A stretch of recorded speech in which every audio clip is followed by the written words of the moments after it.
गांधी के कृति मंदिर में हूँ जहाँ गांधी जी का जन्म हुआ था और यहाँ पर गांधी के पूरे जीवन के बारे में लिखा हुआ है।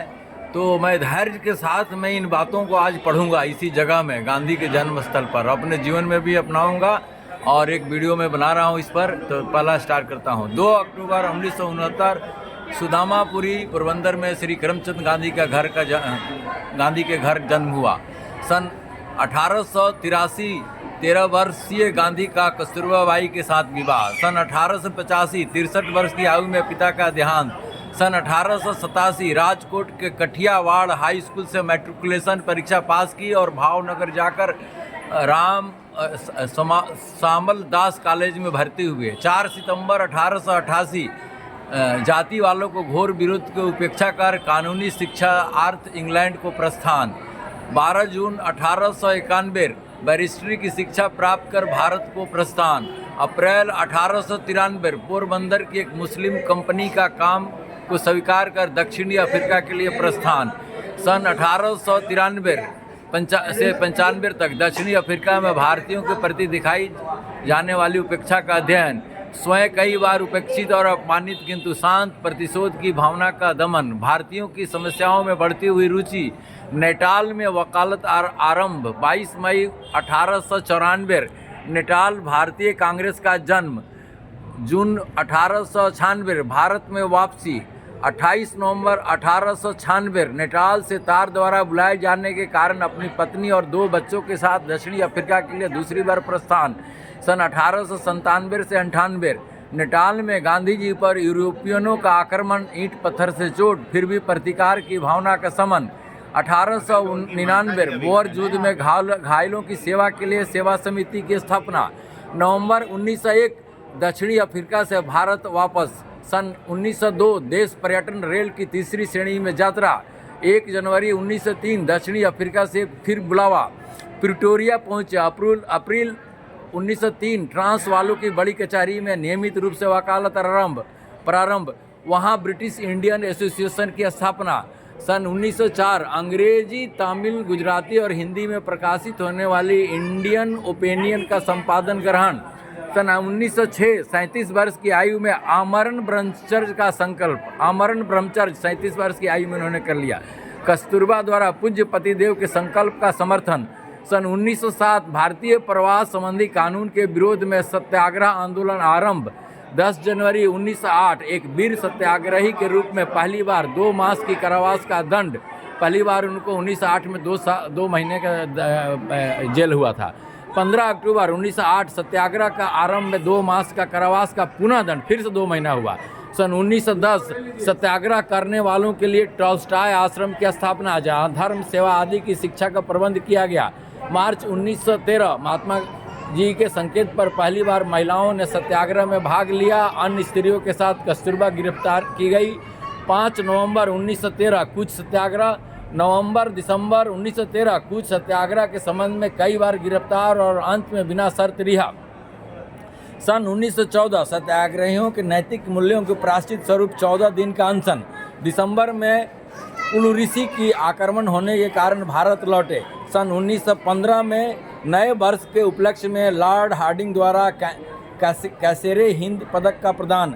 18 फरवरी 1915 पहली बार विश्व कवि रवि ठाकुर ने एक पत्र में गांधी जी को महात्मा कहकर संबोधित किया।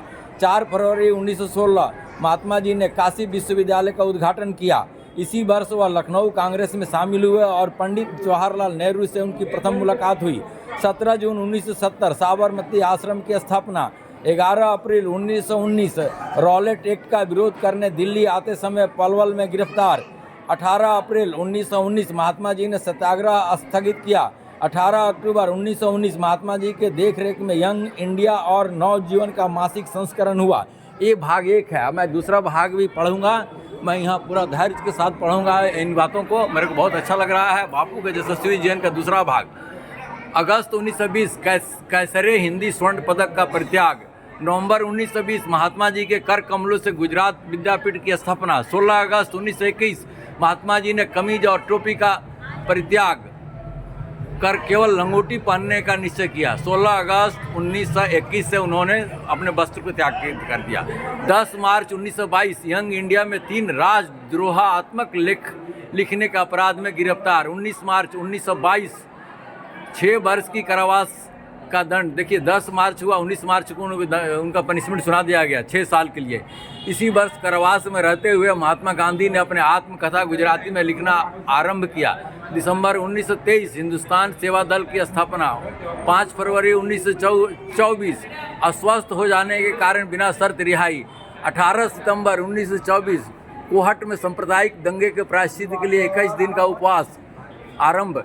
दिसंबर 1924 बेलगांव में प्रथम बार कांग्रेस के सभापति। 15 मार्च 1930 डांडी के लिए ऐतिहासिक कूच। 6 अप्रैल 1930 डांडी में नमक बनाकर सरकारी कानून भंग किया।